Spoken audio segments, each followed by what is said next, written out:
Basically, lots of foreigners are coming to Mexico City, they're staying in centralized areas, and now people who have lived there for decades can't live there anymore. There's actually a joke that when you're in Roma or Condesa, you'll hear more English than you do Spanish. I used to bike quite a lot, but honestly, I've had some pretty sketchy experiences biking here in Mexico City. The things that I'm most scared of or most worried about when it comes to my safety are getting hit by a car, to be honest, and earthquakes. We have some of the most incredible food here in Mexico City, and actually, in my opinion, it can be a bit of a blessing and a curse because there's so much good food out on the street for a very cheap price, but it's not necessarily the most healthy. So you do have to be a bit aware of that. But if you're just here on vacation, no worries, and you should definitely try tacos de canasta, a Mexico City classic. Mexico City has become one of the most popular places for foreigners to come and visit. There's great food, kind people, nice weather, and overall, it's just an awesome place to be. In today's video, I'll tell you the pros and cons of living in Ciudad de Mexico and things you need to know before you come here. Okay, so this wouldn't be a Mexico City video if we didn't talk about gentrification. So what's happening here in Mexico City, just like in many major cities like New York, Chicago, San Francisco, and even places like Medellin in Colombia, basically lots of foreigners are coming to Mexico City, they're staying in centralized areas like Roma and Condesa, they're raising up the local real estate prices, and now people who have lived there for decades can't live there anymore. It's a tough issue and one that you should be aware of because the reality is if you're a foreigner coming to Mexico City, of course, if you have the money to stay in a nice area, well, then you're going to do so. And a lot of foreigners worry about safety. So when they know, okay, this is a relatively safe area, I'm going to stay here, most people take that option. Just be aware of the implications that your actions can have. There's actually a joke that when you're in Roma or Condesa, you'll hear more English than you do Spanish. It's interesting because I've spoken with a lot of locals about gentrification in Mexico City, and a lot of people say it's good because it helps the economy, and a lot of people say it's bad because it pushes out locals who can no longer afford the real estate prices. When it comes to anti-foreigner sentiment, I think it's definitely in these nicer areas, but it's not something that you should necessarily be worried about. After having lived here for a year, I haven't really experienced any anti-foreigner sentiments. I've seen it, but I haven't actually experienced it myself. So, for example, the other day I was at a coffee shop and I was handed a little flyer that said Gentrification es violencia, or gentrification is violence. And I've also seen like little graffiti things like F you gringo and things like that. All of this isn't meant to scare you. It's just something to be aware of. Let's talk about rent in Mexico City. So right now we'll just talk about the more centric areas because let's be honest, most foreigners come to Mexico City stay in more centralized areas. Now rent can vary wildly in the city depending on where you are. So in a nice neighborhood like Narvarte, for example, you could find a decent small apartment all to yourself for around $500 a month. Now if you go to a nicer, more fancy neighborhoods such as Polanco, Roma, Condesa, you could be paying upwards of $2,000 a month. It really just depends on what your lifestyle is and how big of a place you're looking to get. Lots of foreigners find places through Facebook groups or even through Airbnb and working out an agreement with the host. Personally, what I did is I stayed in an Airbnb for a couple of weeks until I actually got pretty lucky because through a friend of a friend, I was able to find my current apartment. So actually through my Spanish teaching, one of my students was staying and living here in Mexico City. And he said, hey, I know you just moved to Mexico City. I'm leaving my apartment in a couple of weeks. Would you like to move in? I said, yeah, I'd love to check it out. I checked it out, loved it. And I've lived here for about a year now. Now let's talk about cost of living here in Mexico City. So you can live very comfortably here for around $1,500 a month. Now, some people spend much more than this, some people spend less than this, but this is a good rough budget. Let's assume we'll spend about $600 per month in rent. This could be with a roommate or in a smaller place that's all to yourself. Me personally, I spend around $100 per month on transportation. So this includes everything from Uber, which is the most expensive, to Ecobici, which is a yearly bike subscription I have here in the city. Essentially, there are many bikes all around the city. You can tap them using your Metro card and you get access to that bike for free for about 45 minutes. So the yearly subscription costs around $35 per year. It's absolutely fantastic. We also have Metrobus and Metro. So those are also fantastic ways to get around the city. And getting around in the Metro only costs you about 5 pesos per trip. I'd also like to quickly mention buses here in Mexico City. We have an amazing bus system here with Metrobus. We also have Trolleybus, and we have other little more informal buses. Personally, I don't recommend that you take these small combis because oftentimes people are known to have issues in the combis. Lots of times people come in there and try to steal your stuff. But I'd also like to mention big buses that can take you around the entire country. So I've actually done quite a lot of bus travel throughout Mexico. I've been to places like Oaxaca and Michoacan on large buses that are relatively cheap. It's much cheaper than flying, and these buses are very, very comfortable. Companies like ADO and esteem are really popular ways to get around the country by bus. Not to mention, Mexico City is very central within the country of Mexico, so it's a great way to not only get around the country, but also go to other countries. So go back to the United States, Canada, or even throughout the Americas. For a cell phone budget, we can expect to spend around $10 per month. All you need here is a simple SIM card that you can reload at any convenience store like an Oxxo or 7-Eleven. You can go in there and you can choose the chip that you've purchased. So for example, I have a Telcel chip in my card. So all you have to do is just tell the cashier, I want to do a recarga. Then they'll say, cool, how much do you want? They'll do paquete. You can do as little as 20 pesos. You can do up to 500 pesos. So it really just depends on how much data you plan on using. Personally, I use the 200 pesos plan, which is around $12 per month. Next, you can expect to spend around $200 per month on groceries, which again, this just depends on your lifestyle and if you have to provide for other people. For myself, I spend around this. And the great thing about Mexico is that you can get lots of very cheap produce, lots of cheap groceries here at a very high quality. Next is cash purchases. So you can budget around $300 per month of cash purchases. So this includes anything that you're not going to be able to pay for with a credit card. So for example, buying street food or laundry, or even a cleaner, for example. All of these would be cash purchases, and you can expect to spend around $300 per month on these kinds of purchases. Gyms are actually quite expensive here in Mexico City. My personal gym membership is around $35 per month, but gym memberships can be quite expensive. I was going to a climbing gym for a little bit, but it was just far enough away from my house to where I felt like it wasn't worth it. And also I was spending about $70 per month on that membership. So it definitely wasn't cheap. It was actually more expensive than my climbing membership back home in California. And finally, we can budget for around $255 on restaurants. Once again, this is a very rough budget and it all depends on the kind of lifestyle you lead. All I want you to see is that you can live a very nice lifestyle on $1,500 per month in Mexico City. As I briefly mentioned before, getting around Mexico City is actually quite easy. Mexico City is known for having quite bad traffic, but the reality is you don't need to own a car to live in Mexico City. I've lived here for a year now and I don't own a car. My preferred method of getting around is simply walking. Of course, depending on where I have to go, I will either take the metro, Metrobus, or Uber, or a combination of those, but most times I'm walking around. I used to bike quite a lot, but honestly, I've had some pretty sketchy experiences biking here in Mexico City because it can be a little bit dangerous with all of the cars and all of the crazy traffic that goes on.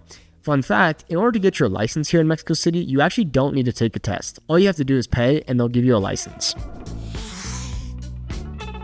A common question that people ask is Mexico City safe? And the short answer is yes and no. People will give you different opinions, but in my opinion, it really just depends on where you are and what time you're out at. Also, you can have just freak accidents where sometimes things just happen and you're unlucky. But the reality is Mexico City is one of the biggest cities in the world. So there's going to be different places that are very safe and relaxed and other places that are much more unsafe. Of course, your odds of having something happen to you go up, late at night. Something you should be aware of is that the police are not necessarily your friend in Mexico City. You have to be careful because it's very common that police will try and extort foreigners. So they'll try to take you to an ATM and get you to take cash out. I've heard it all the time, so just be aware that the police are not necessarily going to be your friends. Also, if you do find yourself in a dangerous situation where someone is trying to steal your stuff, just let them take your stuff. Don't try to be a hero. Don't try to fight back because you can have something bad happen to you. So just like with gentrification, these things shouldn't scare you or put you off of Mexico City. Mexico City is an awesome place to be.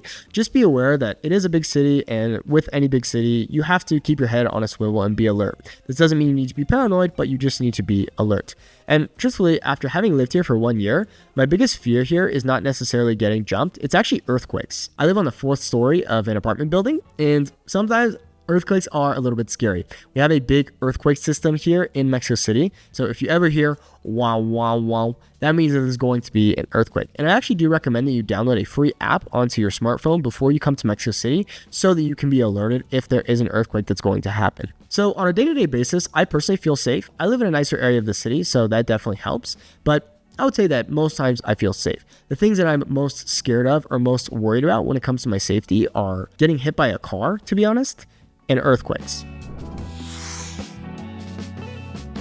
The question of do you need to know Spanish in Mexico City is a good one, and I think yes, you definitely should know at least some Spanish in Mexico City. And everyone knows that the best way to learn Spanish is by going to my website, SpanishWith8.com.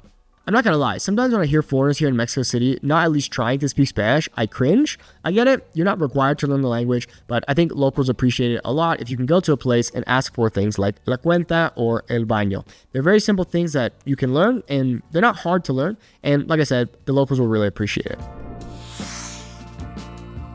When it comes to healthcare in Mexico, truthfully, I don't feel super qualified to give you lots of details on healthcare in Mexico, but just be aware that most foreigners don't have healthcare here in Mexico, and if they do, it's oftentimes travel insurance which covers them because they're typically traveling in Mexico. And oftentimes foreigners will just pay out of pocket for different medical services, so it's very common for foreigners from the US or Canada to come to Mexico to get their dental work done, or even things like LASIK. Something I love about living here in Mexico City is that if you feel sick, you can actually just go to a local pharmacy and they have doctors there that will check you out and help you choose medicine based off of your symptoms. So if you are really worried about having a high-priced medical event, then you can always just get travel insurance while you're here in Mexico. So now let's just go over some general pros and cons of living in Mexico City. One of the biggest cons is the traffic. Traffic here is absolutely horrible, and I do not recommend that you travel during hora pico, which is peak hour. So forget going on any public transport during 7, 8, 9 in the morning to 5, 6 in the afternoon. It's absolute chaos, and you're not going to have fun. Another con is the pollution. Honestly, the air pollution can be really bad here, so just be aware of that. There's lots of weird smells and things going on, and right now, currently it's around May, April. The pollution has been pretty noticeable as of late, so that is something that you do want to be aware of. Another con is safety. So like I said, it just depends on where you are, but like with any big city, you just have to keep your head on a swivel. Next is water. Water is a big issue here in Mexico City. So if you didn't know, Mexico City is at almost 8,000 feet of elevation, and getting water here is very complicated. Many times buildings don't have water and there are different water shortages. Also, the actual cleanliness of the water can be questionable. So for example, you should not be drinking water. Always you should be buying water from a company like Bonafont or Ciel. But it is important that you're aware of the fact that water is an issue here in Mexico City. So make sure that when you are here, you're consciously using water. Another con could be altitude. So personally, it doesn't affect me because I've lived here for a year now. But when people first come to Mexico City, oftentimes they do experience some altitude sickness. Even my girlfriend, who is from Mexico City, she was recently in Oaxaca for about a month, which is at sea level. And she came back to Mexico City and was experiencing some altitude sickness. So that is something to be aware of. And the last con is noise. It is a very noisy city. Now, once again, it depends on where you are staying in the city, but oftentimes it can be very, very noisy. So that is something to be aware of as well. Now let's take a look at some of the pros. So one of the pros is cost of living. Now, Mexico City can be a very affordable place for foreigners when they come to live here. Like we talked about gentrification, please just be aware that for most Mexico City locals, this is not their reality. So make sure that you're respectful and that you don't view yourself as being better or entitled, because unfortunately, it really bugs me when a lot of foreigners come here and they act disrespectfully towards wait staff or they don't try to speak in Spanish.